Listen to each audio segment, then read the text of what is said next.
السلام عليكم ورحمة الله وبركاته وشانلكي aad ugu barateen qisooyinka jaceylka oo taxanaha ah iyo mawduucyada la xiriira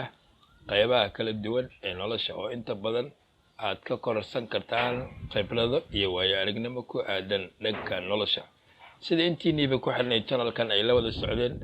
waxa ay noo socday qisadii la magac baxday jaceylkii Fuurida taasoo inoo maraysay qaybtii 8aad maantana waxaan halkan idinku soo gudbinayaa qaybtii 9aad ee qisada la magac baxday jaceylka Fuurida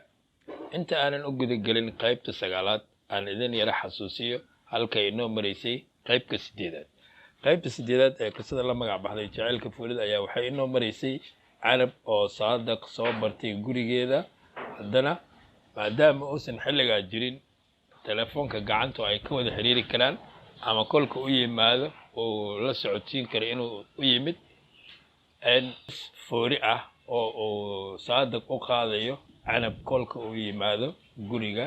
Canab si ay u garato in uu halka yimid ugana soo baxdo Fuurida heesta oo ahayd heestii qisada jaceylka ahayd la oranayay haddii uu jaceyl jirin adduunyadu ma joogteen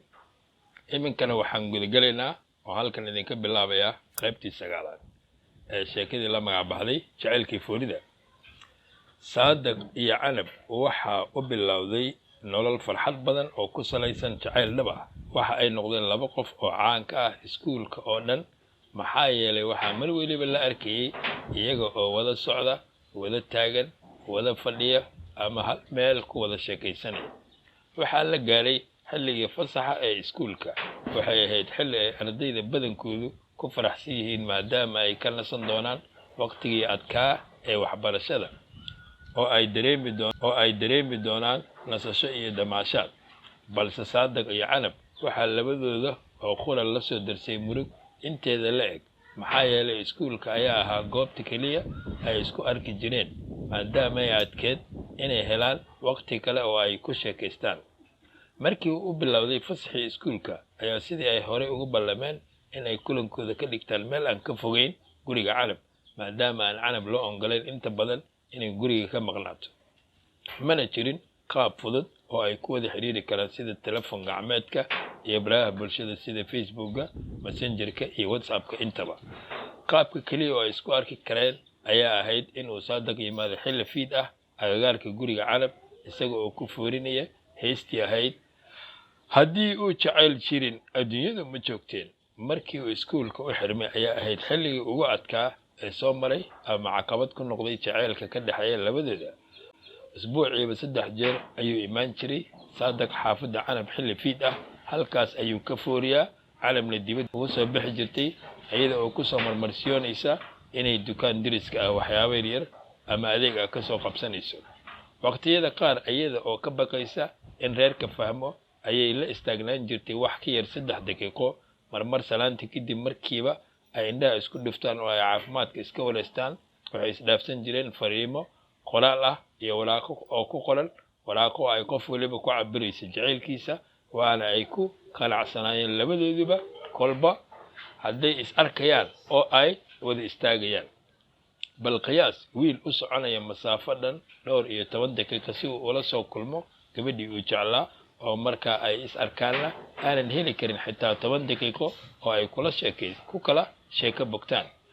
oo haddana dib ugu soo noqonaya xaafadiisa isaga oo ku qanacsan la kulanka gabadhii uu jeclaa wuxuu ahaa jaceyl si kubcayay xilliga ka dambeeyo oo si xoogaysanayay gabdhaha ku fasalka Canab qaarkood ayaa aaminsanaa inay Canab ahayd gabar aad u nasiib badan oo hanatay wiil aad u qurux badan dabeecad macaan naxariis badan daacad ah ixtiraam badan akhlaaq fiican afgaaban oo haddana furfuran oo aan laga dareemaynin xirxirnaansho sidoo kale qaar ka mid ah wiilasha iskuulka la dhiganayay Saadaq ama xitaa asxaabtiisa qaaska ah ka mid ahaa ayaa iyaguna aaminsanaa in Saadaq uu yahay wiil aad u nasiib badan maadaama uu jaceyl la wadaagayo gabadha ugu quruxda badan iskuulka oo dhan oo isku darsatay qurux joog iyo jamaal leh dabeecad aad u macaan socod aad u qurux badan aadaab iyo ixtiraam xad dhaaf ah oo ay u muujin jirtay dhammaan ardayda ay bahwadaagtihiin kuwa fasalka la dhigtay iyo kuwa iskuulka intaba halkaa waxaa inoogu eg qaybtii sagaalaad ee qisadii la magac baxday jacaylkii foorida.